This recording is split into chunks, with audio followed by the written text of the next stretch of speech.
Hello, salam, shalom, namaste, sat sri akal, aloha, hola, ciao, bonjour, buna, privyet, mabuhay, and Jean dobre.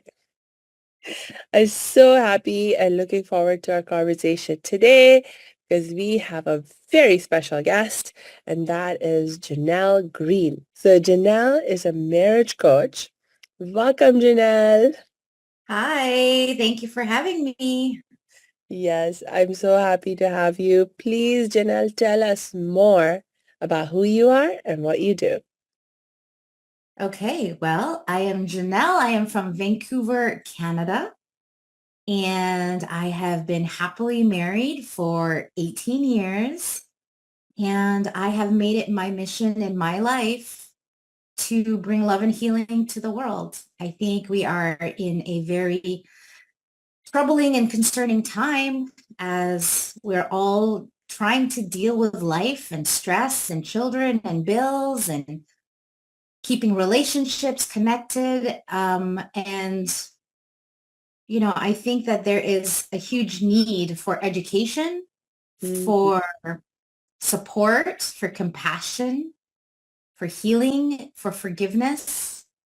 And it all starts with us. It starts with us healing whatever we need to heal so that we don't get triggered. Because Yeah, when we love ourselves, when we respect ourselves, it doesn't matter what anyone does or says. We never lose sight of who we truly are yeah. in the face of God, in the face of our partners, and we can listen with more compassion and curiosity rather than a place of fear and feeling so alone. I think that's the one thing that I really understand about people.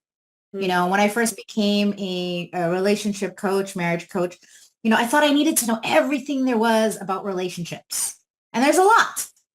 And what I discovered really quickly is that we have several things in common. Number one, we're all wounded souls and we Mm. go around trying to find things that fill that hole when really we are at the source of our own happiness and our own peace. But we put it on other people like our spouse or our children or our job or money to make us feel happy. And then we get there and we realize, oh, that's not it. And we spend all this time and effort and to realize that you get to the top of the mountain, you're still alone. Yeah. And I think at the end of the day, we all are motivated by fear more than we are motivated by love. And so Mm. we do things because we are afraid to be judged, afraid to look bad, afraid to fail, afraid to be alone, afraid that we're not good enough. And Mm. so living inside of that not enough, we can never find joy and peace and abundance from that place of lack. But we are so conditioned to think that way, and including myself. And so this is why the work that I do, I gotta do that every day. And B, we have to learn to be okay with being uncomfortable, with Mm. changing, with failing even. Yes. So, yeah, that's a little bit about me. Oh gosh, just in sharing a little bit about you, you raised so many amazing and interesting insights and like things that we can dig into. Ah, just earlier today, I was having a conversation with somebody about fear because eh, as I was sharing with them, more and more in my work and in my own life, I have come to realize that fear is really at the base of pretty much most of the issues that we have. Even if you think it's something else, you dig a little deeper and underline that there's a fear. 100%. So there's that. And then what you said about feeling alone, even at the top of the mountain. Ah, yes. Yes, I mean, it- that has also been like a huge challenge in my own life.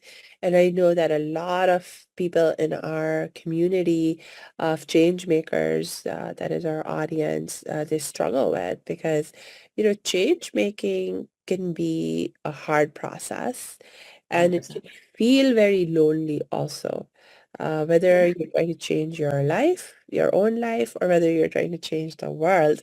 So, my gosh. Hey, thanks for tuning into this episode. Hope you're getting value out of it. For your information, this episode has been sponsored by the Happiness 101 program. Are you a change maker, coach, trainer, or healer? Are chains of fear holding you back from making the impact and income you desire? Using a unique combination of positive psychology and the spiritual wisdom of our most effective change makers, the Happiness 101 program helps you break through your limiting beliefs and manifest the abundance and success you desire with fun and ease. Interested? Book a free Happiness 101 exploration call with me, your happiness expert, Samia Bano. Just use my online calendar link in the show notes. Now, back to the show.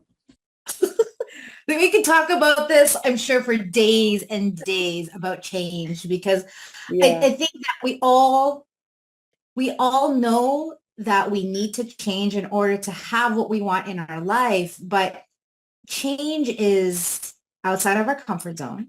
yeah, Change requires us to go on what we think we know. yeah, Change is putting ourselves at risk of failure. And for some reason, we have been taught at a very young age to avoid failure.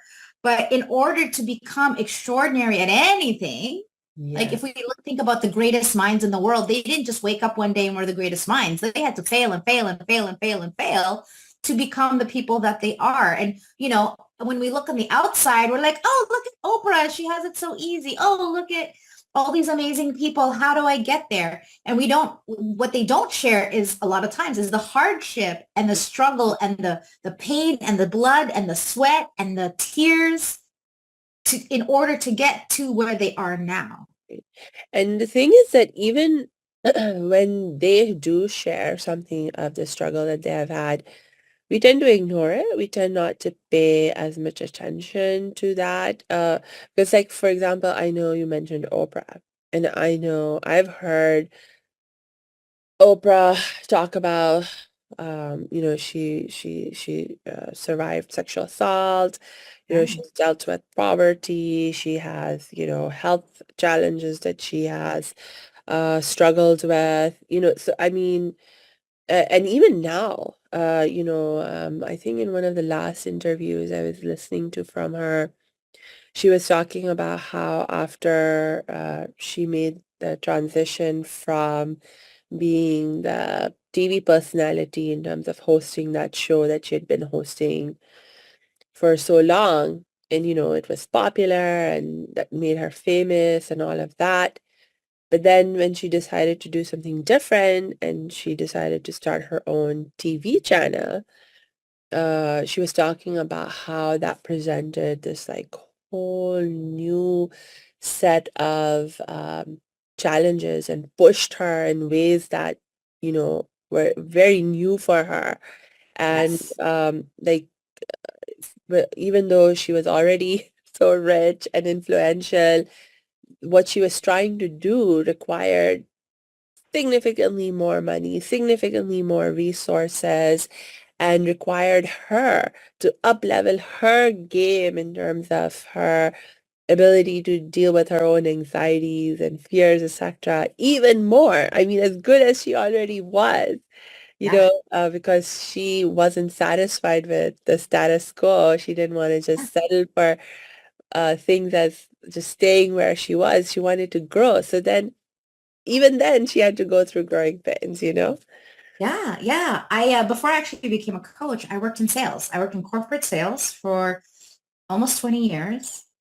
And, I got to the point where I got to the top of the mountain Mm. and I worked my butt off. I worked, 13-hour days, 6 days a week. I was in the office till 10 o'clock at night. I would even bring my husband with me just to keep me company. And my top of the mountain was a free trip. So top 1% of the company, they would pay you to go on what's called a top producers trip, where you get showered with acknowledgement and recognition. And, they put you up in a really fancy hotel and it's open bar, like the works. Yeah. Okay. So my first trip I won was Bermuda, and I got to go jet skiing in the Bermuda Triangle. And my second President's Club trip was Rome. And one of their opening night, you have this big party. And the opening night, you get to this amazing, they pick you up in this little mini bus. They take you to this villa at the top of this mountain in Rome. And when you get there, there's 20 people standing in a line like a courtyard. And Mm. they have, when you see it in the movies, Yeah. uh, they have like the little Yes. horns with the caution. They're like, do, do, do, Yes. do, presenting. They had that. It was so crazy. And when I came home from Rome, I was like, wow, I did it. I did it. I got to the top of the mountain. But then it was like, okay, now what? It's over. Now what? What's the next mountain? And I realized that there were no more mountains for me to climb. I didn't want to climb another mountain. I'm like, been there, done that. I proved to myself I can do it. And I started to really think about what was next for me. And I could feel my soul. And this was around the time I was turning 40. And I could feel my soul starting to get really restless. Yeah. And I knew there was something, like I could feel like intuitively that I'm meant to do something else. And so I just started to feel like bored, first of all, and kind of this thought of like, okay, I'm actually, this job, as great as I am at it, is not who I am. Mm. And what if I could create a life, a career that was authentically me? What would that even look like? And Yeah. so I really started to think about, okay, if this job that I have, I feel like I use 5% of my brain, what would a job look like that I use 100% of my gifts, my experience, my personality? And so I actually hired a life coach to help me kind of figure out if I want to be, let's say I was going to be reborn, Yeah. what is that dream life that I would want to have? And from that, I discovered that I wanted to coach people in relationships because I had had so much experience with being divorced and now being married to my dream man, and so many people asking me for advice about it. I thought, you know what? I would love to talk about love all day, all night, transformation, healing. And, I had also recently had taken a seminar called the Landmark Forum, where I got clear, oh, the reason why my life was not going the way I wanted it to go was because I hadn't healed my childhood trauma from when I was 9 years old, when my dad cheated on my mom with her best friend and got her pregnant and then left. Mm. And my mom was a single mom for 3 years, and I'm a daddy's girl. And Mm. so I saw in doing this work, and why I'm so passionate about the work I do now, is that I saw that that little 9-year-old created three beliefs that day when her dad left. And it was that she's unlovable, Mm. she can't trust anybody, and that everybody she loves will eventually leave. Mm. So my life, was when I did the seminar and I look back at my life, I was like, oh, that's why that happened. And that's why I dated that guy. And that's why I attracted toxic men into my life, because subconsciously I believe that I'm not worthy of a Mm. great relationship. And so I would only date men that I knew that would hurt me and Mm. leave, because that's what I told myself subconsciously. Yeah, yeah, yeah. So that was when my healing started. So I've gone through this very extensive journey of healing all those things, especially also I've been sexually abused, I've been emotionally abused. I've been through I was bullied as a child. So there's a lot of things that I had to unpack. So now that I've gotten on the other side of it and I've created this life for myself, now I work with other people who say, please show me what you did. Like, how do I do this? Um, but yeah, like it was such a huge shift from corporate, having a steady paycheck, doing something I could do with my eyes closed, to creating something from nothing, building it just from my gut and my intuition and my passion, not knowing if it was going to even work.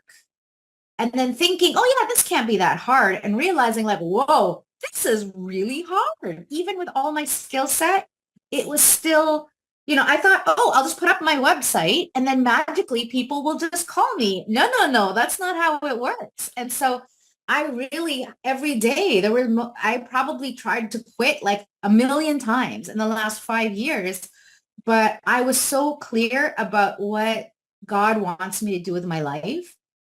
And I am so, so clear about that, that even when my fear takes over and says, Jeanell, just go get a job. Just who cares? Just it's too hard. Just do something easy where you don't have to think, you don't have to cry, you don't have to fail. But then the spirit comes back to me, says, no, Jeanell, like this is your job. And it's not going to be an easy job. But I just keep standing, and I have seen a lot of success. But it's not easy. And I had to really, I say that entrepreneurship is the greatest personal development course ever. Mm-hmm. I agree with you. I agree with you because there's so much, like for people like you and me, for that matter, we didn't get any training for how to be entrepreneurs, how to run our own business, not when we were in school, not when we were in college, not when you were at your corporate job. Like they don't teach you how to do your own thing in terms of like running a business or whatever. There, you just learn to be an employee, and that's a very, very different game to play, Yeah. so it's a huge learning curve when you make the shift. Um, and I'm so happy that, you did make the shift because it makes you more happy. Oh, I am so much happier because yeah, talking about software, I mean, I'm a very passionate person. And so I think I do well in sales no matter what it is I do, as long as I believe in it. Mm. But I just got to the point where I was just burning out. And for what? Yeah. Right? For what? And then, yeah, sure, my bank account was great and I could have nice things, but my soul was crying to do something that was so heart-centered and something that was me. And I felt like I had to put on a mask and a Yeah. uniform and pretend to be somebody else I wasn't for the longest time, until I realized like, no, I want to take off the mask. I want to take off the uniform. But then there I was feeling so naked and Yeah. feeling like, I felt like I was going through a bit of a midlife crisis because I'm like, who am I? I don't even know who that is anymore because I've been playing this role for so long. So now that I don't want to play the role, oh crap, like how do I reinvent myself? And that really was I had to reinvent myself. And luckily I have a husband who is just the most supportive, most loving. He is my cheerleader. And he always tells me, he goes, Jeanell, there's nothing you could do that would not make me proud of you. Aw, And he encourages me to take care of myself, to go and rest and self-care. And he has just been my greatest cheerleader. And so we have become a really strong team. that's amazing. That's amazing. And when you were sharing about how you went through this challenging transition, I was actually one of the questions that came to my mind was, well, what was going on in terms of your relationship?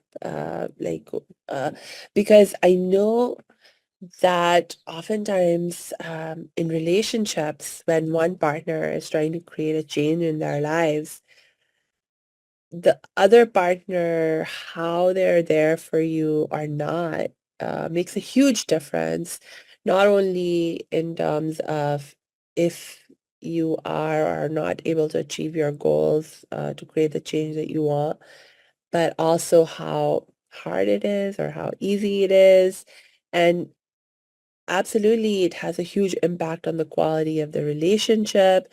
And I even know relationships that don't survive when, the couple is not able to figure out how to come back on the same page sometimes, or, because it's like if you've been together and you have built a life together and you are functioning in a certain way and you got used to things that way, and then suddenly your partner wants to create this big change in their life, you know it, and then if you cannot get back on the same page with each other about how you're going to be together and support each other, I mean, it can literally break up the relationship. 100%. 100%. Or sabotage the business. Yes. And Yes. so I actually discovered something really recently. And what I saw, two things. I saw that I have a story, and it was because my dad, going back to my dad had three jobs, worked 6 days a week, 18 hours a day. Mm, And then he got sick, mm, died. oh, And so I saw recently that my subconscious made it mean that working hard equals sick equals death. mm, mm. So there's this fear of my business taking off because it's like, well, what's going to happen to me? Am I going to get sick? And da, da. And then the other thing I saw was I have a story that if I'm too successful, it will have a negative impact on my marriage. Mm, mhm. Like as though the money or the recognition or the schedule, the busyness is going to get in the way of our marriage. And so I actually brought this up to my husband last week. And I told him, I said, this is what I saw. And he said to me, honey, he's like, I have been through so much with you. You worked more before when you were in corporate than you do now. And at least now you work from home. Before you were like gone all day long. And so he says, and I know that you're doing this for us. So I want you to know that whatever it is that you're worried about, you don't have to worry about me. Uh, And I knew that, but of course, it's again talking about fear, right? It's like, well, who am I going to become? And I think, and this is an interesting comment that a lot of my clients make is they want to change, but they're almost scared of who yes. they're going to become because they go, why if I don't like who I become? Even though we're at the control panel, like we're Yes. creating this, and yet we're afraid that it's going to turn us into something that we don't like or know. And Mhm. so I think that's a very common, I've heard that more than once. And now I'm seeing that for myself in my own life that I'm like, well, if I make $500,000 a year, what does that mean for my marriage? What does that mean for my personality? Am I going to become a different person? Am I going to become selfish? Am I going to become materialistic? Right? Like there's all this fear. And it's like, where is this coming from? Yeah. So it's just always, and that's why it's so important to do the work every single day to unpack that. Yes. Yes. And I mean, the thing is that the fears that we have, they're not baseless. Um, so I'm never one to advocate to suppress any of our feelings or ignore them. But rather to be like, okay, what's the feedback that you're trying to give me here? What are you trying to save me from? Because fear is usually coming out when we perceive some risk or danger to something that keeps us safe. I mean, and Exactly. so if you are thinking, like if I have a fear of, okay, if I become really rich and then I become selfish and proud because I get consumed Yeah. by, Yeah. like I'm too busy or I become proud of, oh, I have so much money and now I think I'm better. Right. I'm really what I'm afraid of is losing my relationships, uh, Yes. What are right? my friends going to So, think of me? Are they going to still want to be friends with me? Are they going to use me? Are they going to exactly. be jealous of me? Yeah. Yes. Right. And so, because our relationships are so important to us, it's a very, very valid fear. But the thing is that if I have an awareness of what the fear is, then Yeah. I can absolutely take action to make sure that those things don't happen. I don't have Yes. to become proud. I don't have to become distant or selfish or think I'm better than other people. Yes. Well, I think the other piece of that is, really important is we have to create a new context. So, once, yeah, we see that, okay, this is not true, but then it's like, okay, so what can I tell myself that is the opposite of that? Because if we don't replace the thought with something else, that old thought is going to keep coming back. Yes. But Claire, seeing it is one thing, and then having to replace it with something else is the next step in order to do that, right? So it might sound like, you know, money always finds me. I am, it's coming. Everything is going to be okay. Rather than this like, what if, worst case scenario, doom, doom, doom, fail, fail, fail. Like we have to really, because then it shifts our energy. And Mhm. once it shifts our energy, now we're going to take different actions. Yes. Yes, that's very true. And just in the context of also having positive thoughts that support our vision and goal. I know like for me, um the fear of okay, if my business grows really big and I become really successful in the business, um like for me, because I'm a caregiver also for my brother, for my mom, my dad, uh, and as my mom and dad have been aging, that's becoming more and more of a issue. Whereas even up to 10 years ago, it wasn't as much of an issue. But even then, I was caregiving for my brother who has a severe disability. And before that, I was helping take care of my grandmother and my other grandmother. So I've always been caregiving. And so it's always been really important for me to make sure I have enough time, whatever I'm doing, that I can continue to caregive for my family as well. And so, when the fear came up of, oh, what if I don't have time anymore? So then, you know, I was like, okay, no, you know what? I'm going to consciously design my business in a way that that will not become an issue. And so I've had to actually make choices and design my business in a way where, so for example, I refuse to do a lot of traveling because that is a lot of time away that from my family, and Yeah. so I'm like, if I can connect virtually and do presentations, or attend a conference, for myself, if it virtually or close by, I'm happy to do that. But if I have to travel, if I have to be away from home for several days, that's just not going to happen. And if that means that there are certain opportunities that I have to say no to, that's absolutely fine. I have an abundance mindset. I believe that there's lots of opportunities.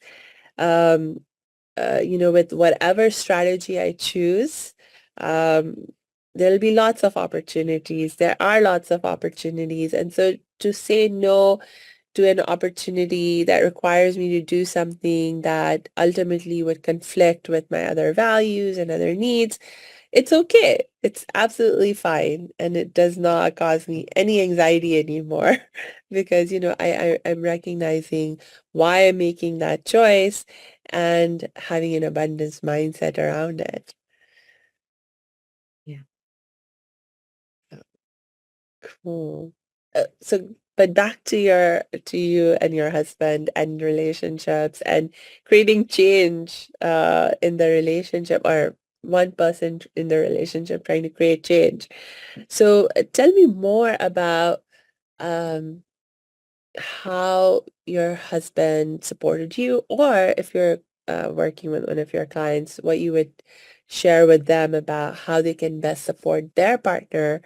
Uh, Yeah. they're making a big change in their life. Yeah. I think one of the biggest objections or complaints that I hear, especially from women, is that he said he's going to change. He said things are going to change and they haven't changed. So what's the point? And we become resigned and cynical.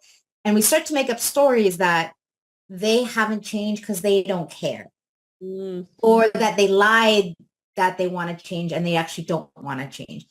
I want people to get that that's not true necessarily. And it's actually, in my opinion, it's not that we don't want to change. It's because we don't know how to change, because we only know what we know, right? If you said to me, okay, Jeanell, go and lose 40 pounds and go to the gym every day and develop your legs. I only know the workouts that I know, and I'm just going to keep doing what I'm doing. And I'm going to go, okay, how come I haven't gotten new results? It's because yeah, I'm not doing a different workout. yeah, And so I think a lot of times, again, back to what we talked about in the first 5 minutes, change is outside of what we know, and yeah, change is uncomfortable. So that's why I think coaching is so valuable, because you have someone who is there who's going to say, go do this thing that you've never done before, yeah, right? Go, and like personal trainers, go do this workout that you've never tried before. And then you go, oh, I didn't even know about this workout. Now that I know it, I know now how to develop my legs, yeah, right? And so I want people who are listening to this who feel frustrated, like, oh, people don't change. It's not necessarily they don't want to. They just don't know how, and they're afraid to change, just like we were talking about earlier.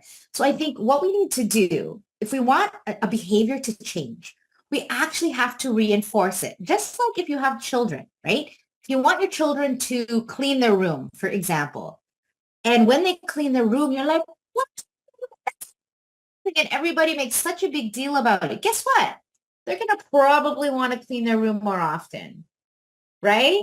And I think it's the same thing with partners. So my husband, when I first met him, my husband was overweight his entire life since he was like 5.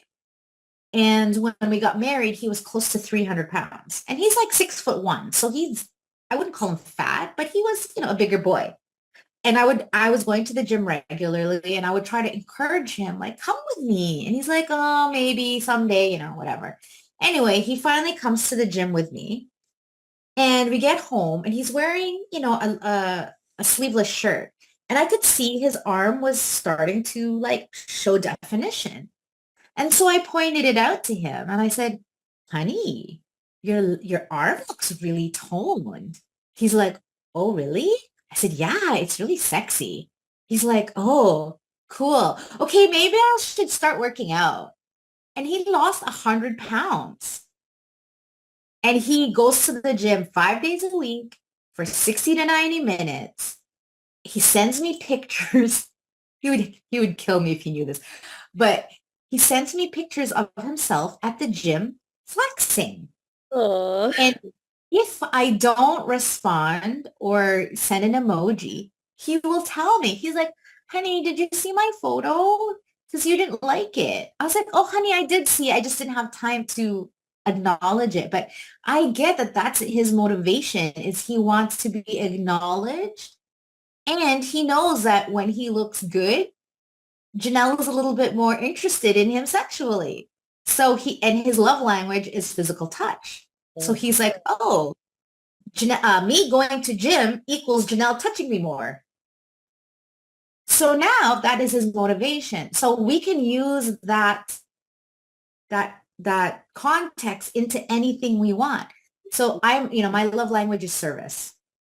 I love it when my husband makes dinner, makes coffee, and he knows that about me.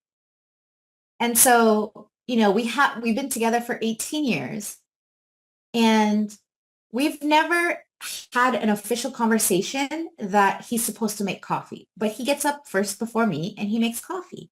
And every single morning, I say, baby, thank you. for making me coffee. I appreciate it. I don't have to worry about it. It's there. And I love you. And guess what? He's done every single day for 18 years. But if I never said anything about it, chances are he would probably stop doing it. But I know as humans, we want to be loved. We want to be appreciated. And it doesn't take a lot. It doesn't take a lot of effort for me. And guess what? When I give to him, he gives to me. And our marriage is so easy. And we build trust and we create safety.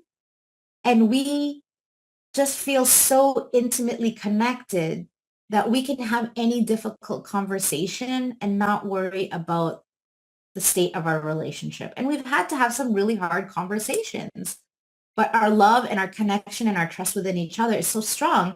And it's those daily things. And I think the problem is when we're not self-aware, if we don't love ourselves, we will become critical of everything else in our life. And then so we get into this habit. All we do is criticize, judge, tell people that they're doing it wrong or it's not good enough. And then so men will stop doing those things. And I think too, as women, we want to be quote unquote independent, but yet we still want a hero. And so then men get really confused. It's like, okay, do you want me to help you or do you want to do it yourself? And so we almost train our husbands to not want to help us because we have it like we got it all. So I consciously allow my husband to be the man, even though I could do it myself. Sure. But I know he loves being the hero and then me going, oh, honey, thank you. Thank you for making me dinner. Thank you for getting me that chocolate bar because you knew I was having a bad day. Thank you. And he just feels so loved and it pays itself tenfold. And so I think that that's one of the secrets to our joyful, loving, playful friendship/marriage. Yeah, I love the examples that you just shared, Janelle. Actually reminded me of a few things. One, the idea that, definitely positive reinforcement of what we do want, to acknowledge it. It's just such a simple thing to just acknowledge, to say thank you, as a way to positively reinforce. And the memory triggered in my mind is like, with my mom. Even now she does it, but especially when we were kids. Um, she would be like, anytime we did something, that she wanted to encourage us to do more of, she would give us extra kisses. Now, Yeah. it's interesting that I was actually thinking about it the other day where I was like, on the one hand, you don't want um um to like bribe somebody to do something that they should be doing anyway, in terms of, if it's like something they should be responsible for and so forth. You don't want to bribe them to do it because if you then take away the bribe, then the behavior goes away too. And there's actually research about it. So the thing that I realized was so brilliant about what my mom did was number one, the kisses. It wasn't like a material bribe, Yeah. like it wasn't money or something. Um, but the other thing was that she was always giving us kisses, and so it wasn't like something that I felt that if I didn't do this, I wouldn't get kisses. No, I would get kisses anyway, and be loved in lots of other ways as well.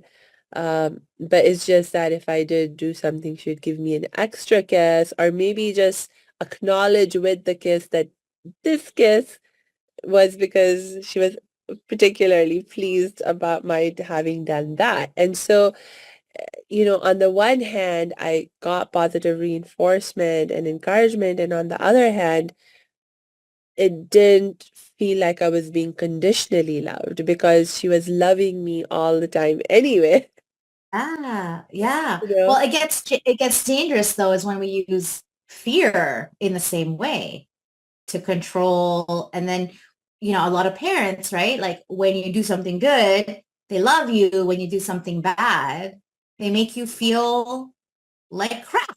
And Yes. so many of us, we become people pleasers Mm, and we yeah. just do it because we're afraid to be, again, alone. Yes. And at the end of the day, we're all motivated by love and appreciation. But it can be really easily manipulated. And so this is the same thing with our spouses. Like a lot of men complain. It's like, okay, when my wife is mad at me, she won't have sex with me. She uses sex as a bargaining chip. And it's not fair, right? But at the same time, on women's side, it's like, well, I don't want to do anything with you when I'm not happy with you. So why would I want to do that with you, right? So it can get really hard, like you were saying. But I love what you said about your mom because I feel like that's me and my husband, right? I'll say, honey, you know what? You're amazing. And he's like, why? What did I do? And I said, nothing, nothing at all. You are just an incredible human being. And I'm so lucky to have you as my husband. And I could see his face. He's just like, oh, thanks. He loves it. Because he didn't Yeah. get that as a child. Yeah. So it's just, yeah, it's so sweet. And I love it. And it's easy. That's the thing. Marriage does not have to be hard. Yeah. But you have to have two people who are willing to take ownership for their own stuff Mm, and also have enough respect for each other to know that guess what? We're not perfect and we need to have space for each other's humanity. Like the one thing my husband has really taught me is this no blame thing. So there's been times when I've done really dumb things, like I've broken things or he asked me to do something and I totally forgot, but he never gets upset with me. mm, It's just like, it's okay, honey, no problem. And same thing with him. He'll be like, oh my gosh, I totally forgot, honey. I'm so sorry. It's like, honey, it's okay. I got it. You forgot. You didn't mean anything by it. Right. But it's when we start to almost like see each other as almost like criminals, like we're intentionally doing that. That's when we start to pull away from love. right, right. No, this is such an important point that you're raising to have a non-judgmental mindset, like a mindset where you're not blaming, shaming each other. Because really, if you think about it, that is, I mean, I, I I mean, my gosh, if you think about any relationship, if it's going to be healthy, or a healthy relationship, really, um, what ruins the health of a relationship is blaming, shaming, judging, I mean, because if you think someone is bad or they've done something bad, like you have that judgment in your mind, then of course you're going to respond in a like, how can you be happy about something bad? How can Yeah. you be happy with someone that you think is bad? And so as long as we have these judgments and it's such a short step from judging someone or something that they're done as bad to then, blaming and shaming. I mean, those are just such fine lines that we don't often even realize when we go from having made the judgment to then actually blaming and shaming around it. Yeah. Um, but truly, I mean, how can you even begin to practice, let's say, forgiveness, Yeah. as long as Yeah. you are blaming and shaming and judging? Even to practice forgiveness, you have to let that go. So, Yeah. Exactly. And then the other piece is if the person who's listening has self self-love issues, like they don't love themselves, they have this filter that they hear everything through called I'm not enough. yeah. And so you need two people who are conscious about what's going on because I've met those kind of people where I'm giving them constructive feedback and all they can hear from me is, oh, so you say I'm the problem. I'm Mhm. like, that's not what I said. at all. But that's all they can hear because they are, right? They have a wound that's so open. And so I think sometimes no matter what you do, if the other person hasn't dealt with their stuff, it's always going to keep getting caught in that filter until the filter has been removed or cleaned. So Yeah. that's why I think it's important to do both people to do work, both spiritually with their connection with God, but also with their own subconscious mind and their own past and their inner child stuff. All that work is required. And I'm so happy to see men becoming more and more willing to do the work, to put their hand up, to say, yes, I realize that I have some blocks that I need to deal with, where before every man I spoke to, they were like, no, it's not that bad. No, it's not that bad. Meanwhile, their whole house is on fire, you know? It's true. I think people in general, not just, I agree with you, more men are becoming open. And I think even people in general, I've noticed, I don't know if it's just, the company that I keep because of the work that I do. But I really think though that it's not just that. I think there really is this like shift happening in the world, in the sort of like way things are, where we just as a society just went too far in one direction in terms of, chasing a certain definition of success where, you compromise your health, you compromise your relationships and this and that and everything for the sake of, making more money so you could have that kind of success. And we just went way too far in that direction. And people have been like really suffering because of that. And now, as more and more uh, people have dealt with that, and we just reached a point where, society as a whole was like, okay, it's too much, too much. We need to do Yeah. some correction. And so, there's this movement now in the other direction where there's more and more awareness, first of all, of that, this is a problem, this kind of blindly chasing success and defined by making more and more money. That's a problem, and we need to have more balance in our lives. We can't ignore our health, we can't ignore our relationships, etc. And so with that raise in awareness, there's also more willingness to look into, okay, what can we do to correct things and to create better balance in our lives.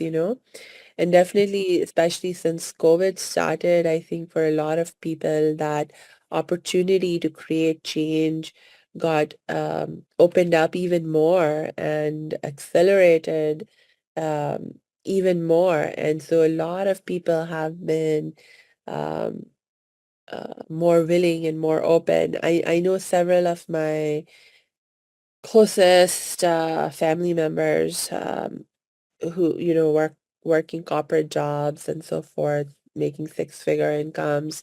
And then COVID hit, and then they had to do like basically stop going to the office, start working from home, and it changed their lives. And now it's like the offices are literally begging their people to come back. Yeah. And a lot of people are resisting, and they're like, no, you know what? We have tasted a different way of doing things. And we refuse to go back to things the way they were. We want some things to be changed and different and stay different so that they're better. Yeah. Yeah, absolutely. I'm excited, and it's funny because I've seen a shift from mostly women coming to me to now mostly men coming to me.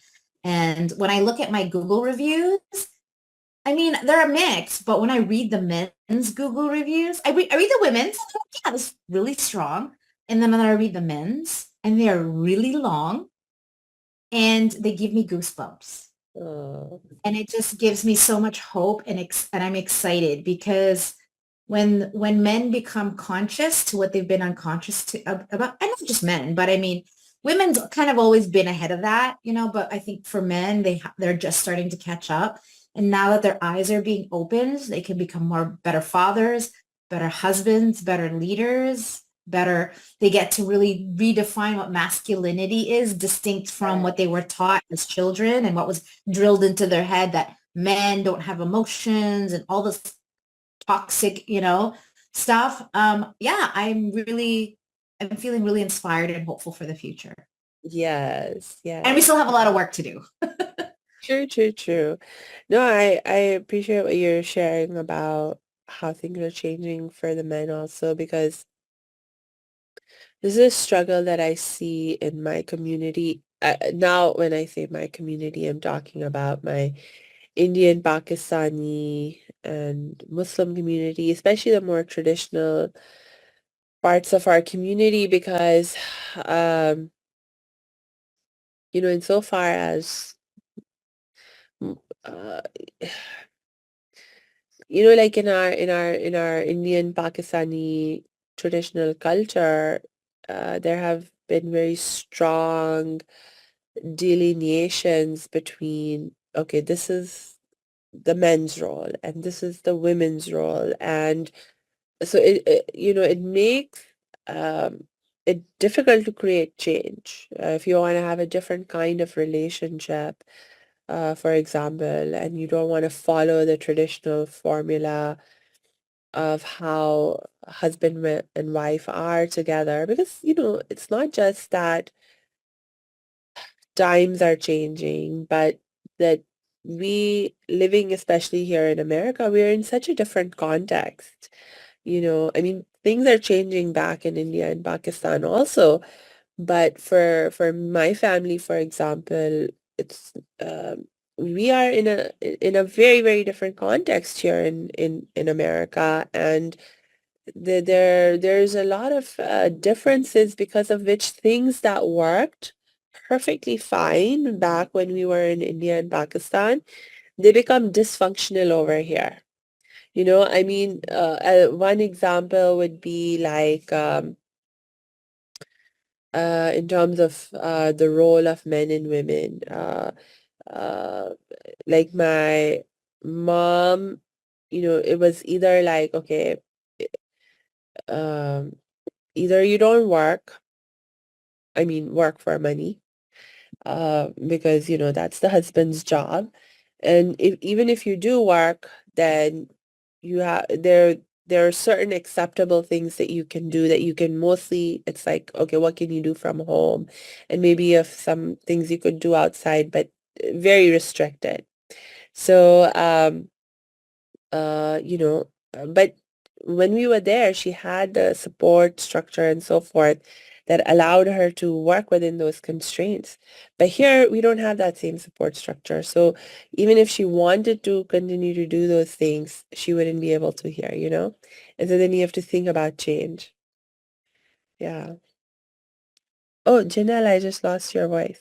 Oh, Sorry. I was just saying, yeah. And again, change is hard, right? When you grew up a certain way, you have certain expectations, and all of a sudden everything's changed.